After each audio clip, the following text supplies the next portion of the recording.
Merhaba arkadaşlar, ben intern doktor Doğukan Çevik. Bugün sizlere Stridor'u ve semptomunu ve bu semptomun acildeki yönetimini anlatacağım. Kaynaklarım genelde MSD Manual ve National Library of Medicine'dan yararlandım. Genellikle bunun Stridor'la ilgili olan kısımlarından yararlandım. Bu sunumda işleyeceğim konular Stridor nedir? Bunun etiyolojisi, epidemiyolojisi, patofizyolojisi, fizik muayenesi gibi bazı önemli noktalar, ilk değerlendirme süreci, kırmızı bayrakların neler olduğu, bulguların genel olarak yorumlanması, görüntülemesi ve tedavisi. Bir de ayırıcı tanısından bahsedeceğim. Stridor nedir? Stridor solunum sırasında değerlendirilebilen değişken yüksek perdeli bir solunum sesidir. Tipik olarak stridor hava yollarında, genellikle de üst solunum yollarındaki anormal hava akışı tarafından üretilir. Daralmış genelde bir hava akışı olur ve buna bağlı olarak ortaya çıkar. En belirgin şekilde de inspirasyon sırasında duyulur. Bununla birlikte ekspirasyon sırasında da duyulabilir. Konjenital malformasyon ve anomalilere bağlı doğuştan olabileceği gibi akut dönemde de hayatı tehdit eden bir tıkanıklık veya enfeksiyona bağlı olarak da meydana gelebilir. Teşhis belirsizliği olduğu durumlarda etiyolojiyi net bir şekilde tespit etmek için eğitimli bir uzman tarafından da bronkoskopi dahi yapılması gerekebilir. Bebeklerde ve küçük çocuklarda az miktarda bir enflamasyon bile ciddi ve hızlı bir hava yolu tıkanıklığına akut dönemde neden olabilir. Etiyolojisine baktığımız zaman supraglottik, laringel ve subglottik olarak ayırabiliriz. Üçe ayırabiliriz etiyolojiyi. Çoğu neden akut olarak kendini gösterir. Ancak bazı hastalar kronik veya uzun dönemde tekrarlayan semptomlarla da karşımıza çıkabilirler. Stridor'un akut nedenleri genellikle yabancı cisim aspirasyonu ve alerji gibidir. Bunun dışındaki akut nedenlerin çoğu bulaşıcı sebeplerdir. Kronik nedenler ise genellikle üst solunum yollarının doğuştan veya edinilmiş yapısal anormalliklerinden kaynaklanır. Geçici olan veya aralıklı olan stridor, akut laringospazm ile aspirasyondan veya vokal kort disfonksiyonundan kaynaklanabilir. Burada da hani supraglottik, laringel ve subglottik sebepleri ayırıyoruz. Mesela subglottik olarak trakeomalezi, trakeal stenoz, vasküler halka ve mediastinal kitleler örnek gösterebilir. Supraglottikte kraniofasyal anomaliler, makroglossi, koanal atrezi, ensefalosel, tiroglossal kanal gisti ve lingual tiroid. Laringel sebepleri de laringomolezi, vokal kort paralizisi, epiglotit, laringotrakeobronşit veya kurup, konjenital subglottik stenoz, anjiyonöretik ödem, laringel ve kist ve subglottik hemanjiyom örnek olarak verilebilir. Pediatride konjenital stridor nedenlerine baktığımız zaman burada koanal atrezi, septum deformiteleri, konka hipertrofisi, vestibüler atrezi veya vestibüler stenoz gibi buruna ait deformiteler, resimde de görüldüğü gibi Pierre-Robin sendromu, Apert sendromu gibi doğuştan gelen bazı sendromlar, bunlar beraberinde kraniofasyal anomalilerle birlikte oluyor. Veya makroglossiye neden olan bir takım sendromlar. Laringomalezi, laringe ait bir takım durumlar, laringel perdeler, laringel kistler, laringel yarıklar, vokal kort paralizisi, trakeal stenoz, trakeomalezi gibi yine larynx ve trakeaya ait anomaliler de özellikle pediatride konjenital nedenleri oluşturuyor. Konjenital olmayan pediatrideki nedenlerine baktığımız zaman ise akut sebepler olarak yabancı cisim aspirasyonunu her zaman söyleyebiliriz. Her yaş grubunda meydana gelebilir. Hava yolu yanıkları, epiglotit, anafilaksi ve kurup, bunlar genelde akut sebeplerdir. Subakut sebepler olarak peritonsiller apse ve retrofaringeel apse, kronik sebep olarak da vokal kort disfonksiyonu, laringeel spazm, neoplazm ve çoklu sistem atrofisini söyleyebiliriz. Peritonsiller apsede bir takım semptomlar resimde gözüküyor. Yutma zorluğu, boğuk ses, boyun ve yüzde şişlik, baş ağrısı ve tükürüğü yutamama gibi semptomlarla gelebilir. Sağ taraftaki grafide de lateral servikal grafide retrofaringeel apsede görülebilen hava sıvı seviyesi görülmektedir. Yetişkinlerdeki yaygın nedenlerine baktığımız zaman ise yine vokal kort disfonksiyonu, bu da neredeyse her yaş grubunda meydana gelebilir. Paradoksal vokal kort hareketi olarak da adlandırılıyor. Bunlar aynı şey.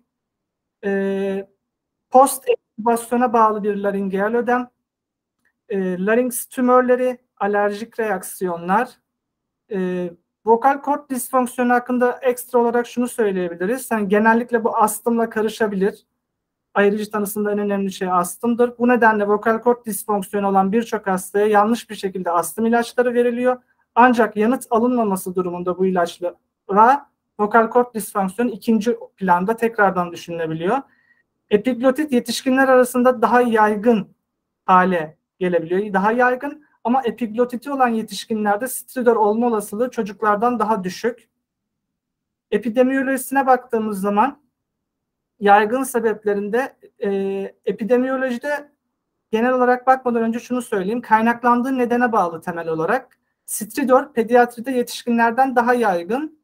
Krup'ta örneğin en yüksek insidans 6 ay ile 36 ay arasında ve burada her 100 yürümeye başlayan çocuğun yaklaşık 5 ila 6'sında gözüküyor. Epidemiyolojide yaygın sebeplere baktığımız zaman özellikle çocuklarda ve infantlarda, çünkü en yaygın olarak bunlarda gözüküyor.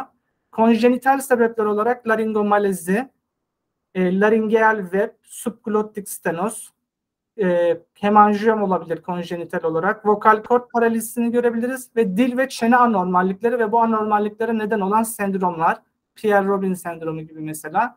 Edinilmiş sebeplerde de ateşli sebepler ve ateşsiz sebepler olabilir. Ateşli sebeplerde örneğin epiglotit, akut larinjit, laringotrakeit, retrofaringeal apse, enfeksiyöz mononükleöz ve peritonsiller apse gibi enfeksiyöz nedenler ön planda daha çok. Afebril sebeplerde olabilir. Afebril sebeplerde işte ateşe bağlı olmayan edinilmiş sebeplerde yaralanmalar, yabancı cisim aspirasyonu, laringeal ödem ve adenotonsiller hipertrofiyi söyleyebiliriz. Yeni doğanlarda akut sebeplerden ziyade kronik sebepler daha ön planda düşünülür. Bunlarda az önce de söylemiştim. Laringomalezi, trakeomalezi gibi doğuştan olan sebepler, konjenital sebepler, subglottik stenoz ve vasküler halka. Çocuklarda ise kronik sebepler olarak bronkojenik kist, vokal kort disfonksiyonu. Akut sebepler olarak yine hani enfeksiyöz ve enfeksiyöz olmayan sebepler olarak ikiye ayırabiliriz. Enfeksiyöz sebeplerde 3 yaşın altında en sık olarak epiglotit, herhangi bir yaşta meydana gelebilir. Retrofaringeal apse, 4 yaşın altında ise bakteriyel trakeit ve peritonsiller apseyi daha sık olarak görmekteyiz. Non-enfeksiyöz sebepler az önce de söylemiştim. Anafilaksi, yabancı cisim aspirasyonu ve yanıklar. Erişkinlerde akut sebep anafilaksi ön planda düşünülebilir. Kronik sebepler ise daha çok tümör, hipokalemik laringeal spazm, vokal kort paralizi gibi. Bunlar da daha çok kronik sebeplerini oluşturur. Yabancı cisim aspirasyonu Amerika Birleşik Devletleri'nde yılda 17.000'den fazla acil servis ziyaretinden sorumlu ve çoğu vakada 3 yaşından önce meydana geliyor. Hafif bir burada erkek egemenliği de var meydana geldiği cinsiyet açısından. Patofizyolojisine baktığımız zaman altta yatan hastalık sürecinin yanı sıra ilgili anatomik bölgeye de bağlı. Supraglottik alanlarda kıkırdak olmadığı için bu bölgelerin daralması diğer bölgelere göre glottik bölgelere ve subglottik bölgeye göre daha hızlı gerçekleşiyor. Patofizyolojisinde ayrıca şunu da söyleyebiliriz. Subglottik alan, burada minimal bir hava yolu daralması hava yolu direncine dramatik bir düşüşe neden olduğu için özellikle bebeklerde en fazla endişe edeceğimiz bölge subglottik alan. İnspiratuvar ve ekspiratuvar stridor olarak ikiye ayırabiliriz stridoru. Burada hani ekstratorasik bölgedeki bir tıkanıklık daha çok inspiratuvar stridora neden olurken intratorasik bölgedeki bir tıkanıklık ise ekspiratuvar stridora daha sık neden oluyor. Hem inspiratuvar hem de ekspiratuvar olan stridor bakteriyel trakeit ve yabancı cisimler nedeniyle oluşabilir. Laringeal webler ve vokal kort paralizleri solunumla değişmeyen, genellikle sabit bir hava yolu tıkanıklığına bağlı olarak ortaya çıkıyorlar. Yeni doğanlarda, bebeklerde ve genç ergenlerdeki dağılımına tekrardan baktığımız zaman yeni doğanlarda daha çok konjenital anormallikler hayatın ilk ayında ortaya çıkıyorlar. Bazıları daha sonradan da ortaya çıkabilir. Bebeklerden yürümeye başlayan çocuklara olan grupta bu yaş grubundaki en yaygın nedeni ise kurup veya yabancı cisim aspirasyonu oluşturuyor. Genç ergenlerde ise vokal kort disfonksiyonu ve peritonsiller apse daha sık nedenler arasında. Stridor'un yaygın akut ve subakut nedenlerine baktığımız zaman, meydana geldiği zamana göre tekrardan ayırdığımız zaman akut sebeplerde epiglotit ve bakteriyel trakeit, şiddetli solunum sıkıntısı, sekresyonları ve ateş ile kendini gösteriyor. Epiglotit ve bakteriyel trakeit özellikle. Ateş yoksa yabancı cisim aspirasyonu veya anafilaksiden şüphelenmek gerekiyor akut sebep olarak.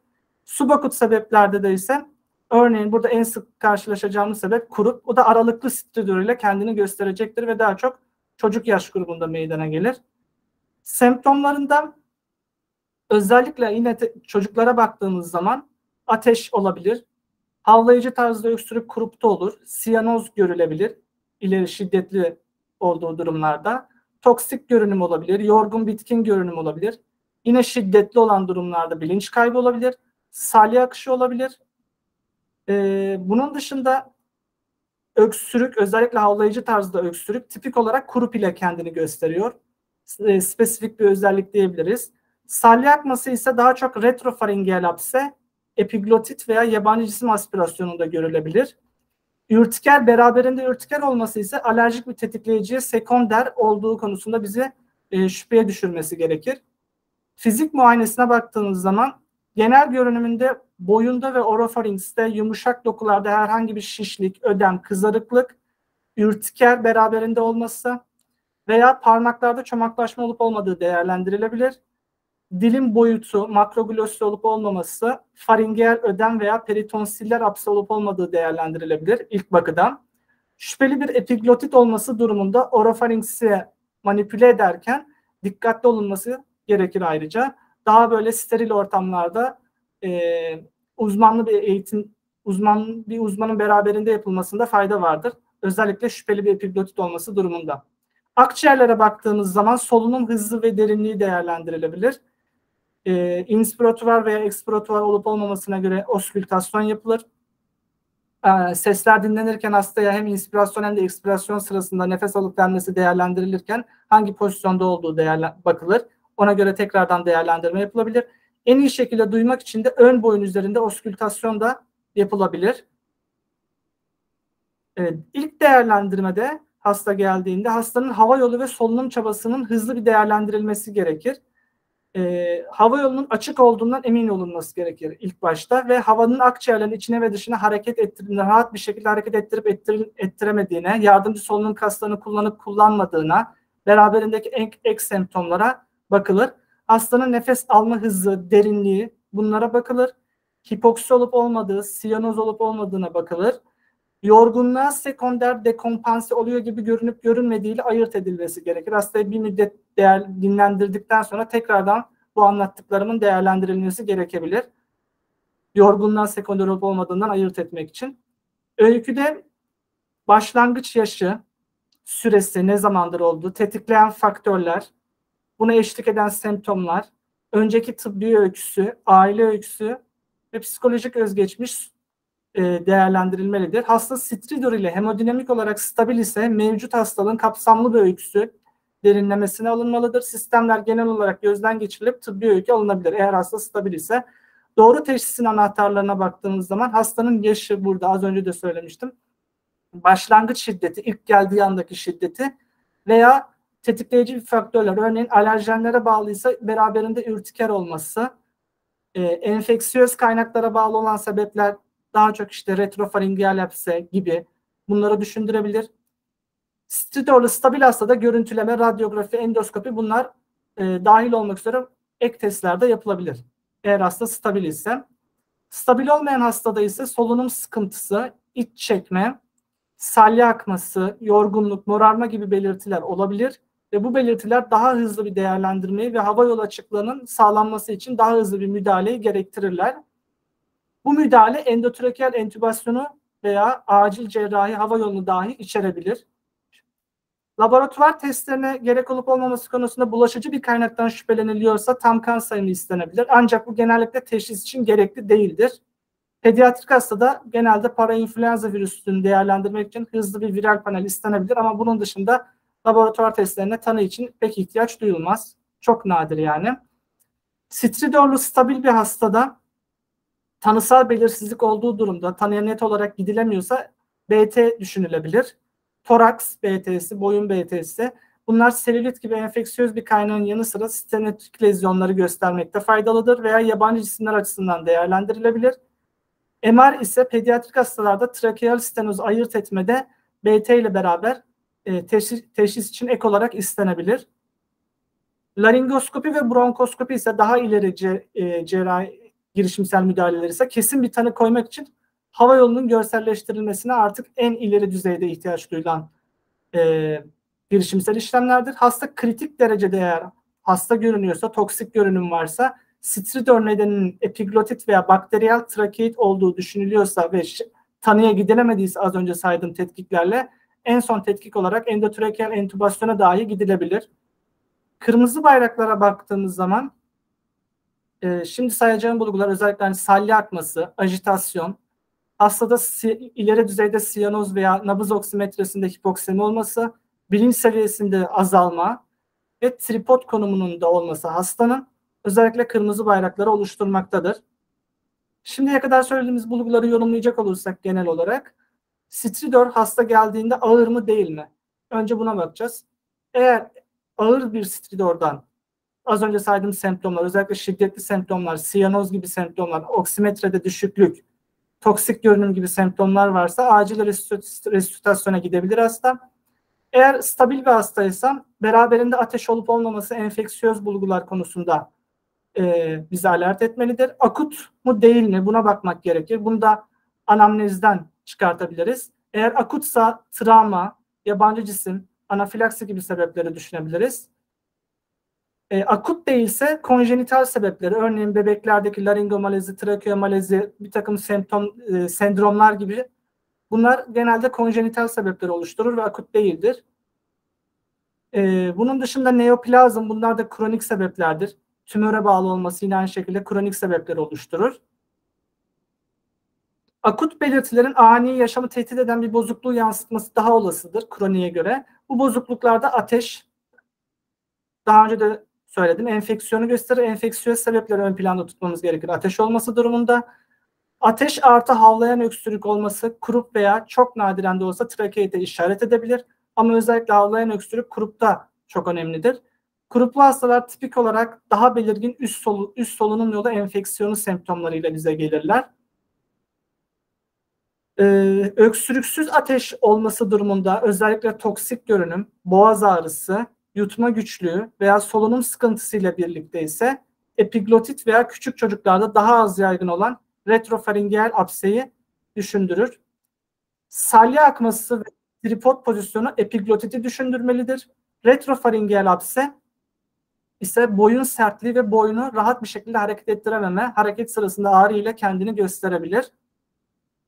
Ateşi veya üst solunum yolu enfeksiyonu semptomları olmayan hastalarda akut alerjik reaksiyon veya aspire edilmiş yabancı cisim olabilir. Stridora neden olacak kadar şiddetli akut alerjik reaksiyon olması genellikle başka hava yolu ödemi bulgularıyla beraber, örneğin ürtikerin olması, anafilaksi, bunlar birbirleriyle genelde kaşıntı ve ürtikerin örneğin birlikte olması anafilaksiyi düşündürebilir. Ek semptomları da değerlendirmek gerekebilir. Stridora neden olan üst solunum yolunun yabancı cisim tıkanıklığı her zaman akuttur. Ancak yürümeye başlayan çocuklarda gizli bir şekilde kendini gösterebilir. Öksürük yabancı cisim aspirasyonu ile birlikte bulunabilir. Ancak alerjik reaksiyon ile de olsa daha nadir olarak gözükebilir. Stridora neden olan nedenlerden genel olarak bahsettik. Şimdi de biraz farklı faktörlere bakacağız. Örneğin erken çocukluk döneminde başlayan ve net bir tetikleyici faktör olmaksızın kronik stridor, konjenital bir anomali veya bir üst solunum yolu tümörünü düşündürür demiştik daha önce. Erişkinlerde yoğun sigara ve alkol kullanımı ise laringeal kanser şüphesini arttırmalıdır. Vokal kort paralizisi genellikle cerrahi veya entübasyon gibi belirgin bir etiyolojiye sahiptir veya kas zayıflığı gibi diğer nörolojik bulgularla ilişkili olabilir. herhangi bir girişimsel işleme bağlı olarak sonradan da ortaya çıkabilir. Trakeomalezili hastalarda sıklıkla balgam çıkaran öksürük ve tekrarlayan solunum yolu enfeksiyonları vardır. Apselerin sık sık tekrarlaması örneğin, öksürüğün balgamlı olması, bunlar trakeomalezi olabileceği konusunda bizi uyarır hastada. Görüntülemeye geçtiğimiz zaman nabız oksimetre kullanılması ilk başta yapılacak en önemli şeydir. Minimal solunum sıkıntısı olan hastalarda yumuşak doku boyun grafileri istenebilir. Yandan bakıldığında genişlemiş bir epiglot veya retrofaringel bir boşluk olması şekilde de gözüktüğü üzere sağdaki grafide. Kurupta ön arkada subepiglottik alanda bir daralma olması, staple işareti, o da soldaki grafide görülüyor. Bunlar grafilerle ortaya çıkarılabilir. X ışınları ayrıca boyun veya göğüsteki yabancı cisimleri de radyopak olması durumunda tanımlayabilir. Diğer durumlarda doğrudan laringoskopi ses tellerinde bir anormallik düşünüyorsak, laringse bağlı bir neden düşünüyorsak yapılabilir. Yapısal anormallikleri ve tümörü tespit edebilir. Üst solunum yolu tümörü veya trakeomalezi gibi yapısal bir anormallik olduğu durumlarda da bu konuda bir endişe varsa boyun ve göğüs BT'leri istenebilir hastanın. Akış hacim döngüleri üst solunum yolu obstrüksiyonunun varlığını göstermek için kronikli ve aralıklı stridorda yararlı olabilirler. Tedavisine geçtiğimiz zaman stridorun tedavisi kritik şekilde görünen hastalarda ilk değerlendirme anından itibaren yapılmalıdır. Hızlı bir şekilde. Spesifik tedavisi altta yatan tanıya göre uyarlanmalıdır. Genel olarak stridor'u yönetirken, tedavi ederken alınması gereken önlemler şunlardır. En çok dikkat etmemiz gereken. Stridorlu çocuğu ajite etmekten kaçınmalıyız.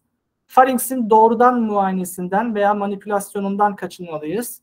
Özellikle şiddetli bir apse, retrofaringel apse düşünüyorsak. Aynı şekilde epiglotit de düşünüyorsak bundan kaçınmalıyız. Bu gibi durumlarda havayolunun emniyete alınması tanısal değerlendirmeden daha da önemlidir. Havayolunun yönetiminde kalifiye bir personel her zaman hastaya eşlik etmelidir. Ameliyathane gibi kontrollü bir ortamda kesin havayolu yönetiminin sağlanabildiği durumlarda daha fazla ek değerlendirmeler yapılabilir. Önceden sağlıklı olan bir çocukta ani bir şekilde öksürük ve boğulma gibi semptomlar akut olarak gelişirse yabancı cisim aspirasyonlarını düşünebiliriz. Bunun dışında ayrıca anafilaksiye de bağlı olabilir. Kurupta beta agonistlerin verilmesinden kaçınmalıyız. Çünkü üst solunum yolu obstrüksiyonu kötüleştirme riski vardır. Tedavisi genel olarak bu şekildeydi. Ayrıcı tanısına baktığımız zaman ayrıcı tanıda anatomik sebeplere göre, enfeksiyöz sebeplere göre ve yaş gruplarına göre ayrıcı tanı yapabiliriz.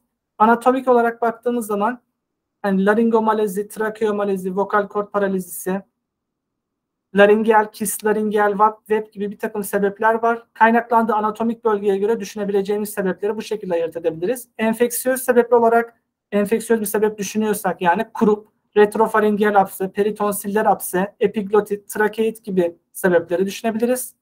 Bunun dışında hani nadir de olsa spazmodik kurup olabilir. Yabancı cisim aspirasyonu her yaşta meydana gelebilir. Anjiödem, anafilaksi bunlar da aynı şekilde her yaşta meydana gelebilir.